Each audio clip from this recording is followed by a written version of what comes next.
Welcome to the PowerBoard dashboard tutorials. Today, we'll show you how to invite new users, resend a new user invitation, deactivate a new invitation, and how to delete a new user invitation. Each new PowerBoard user will be allocated unique login details.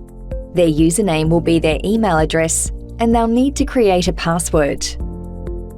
To access the PowerBoard portal, you'll need to log in using your credentials. To create a new user, head over to the arrow next to the merchant name. From the drop-down list, select Company Users. In the email field, enter the email address of your new user. Then, in the Role drop-down, select the role they'll have depending on the level of access and authority you require the new users to have. The first option is SM Customer Support.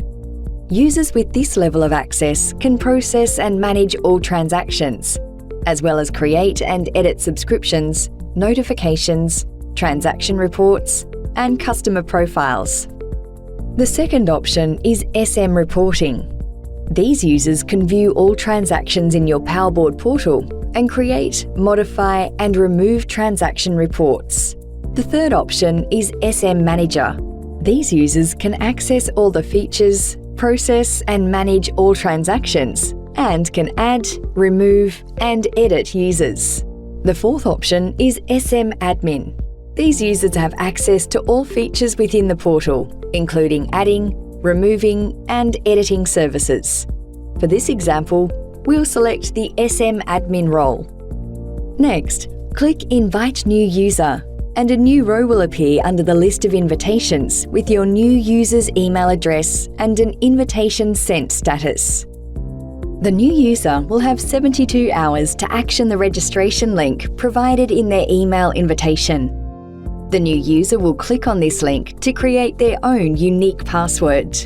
Next, they'll need to scan a QR code for authentication purposes. If they don't already have one, the new user can download a free third-party authenticator app on their mobile device, such as Google Authenticator. Once they've activated their password, the status of the user will change to active. To resend an invitation link, go to the Actions drop-down and select Resend Invitation. Confirm the request in the confirmation window, and you'll see a notification the link has been sent. When an invitation is resent, the previous invitation and link will become invalid, so the new link must be used to create their password. Deactivate a link by heading to Actions and select Deactivate Invitation.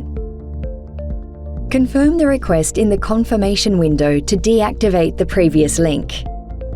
A notification will appear confirming the invitation has been deactivated successfully. To delete a new user invitation, go to the Actions drop-down and select Delete Invitation and click OK in the confirmation window. A notification appears confirming the invitation has been deleted successfully. The link previously sent to your new user will now expire. Discover more new features on the PowerBoard Developer Hub.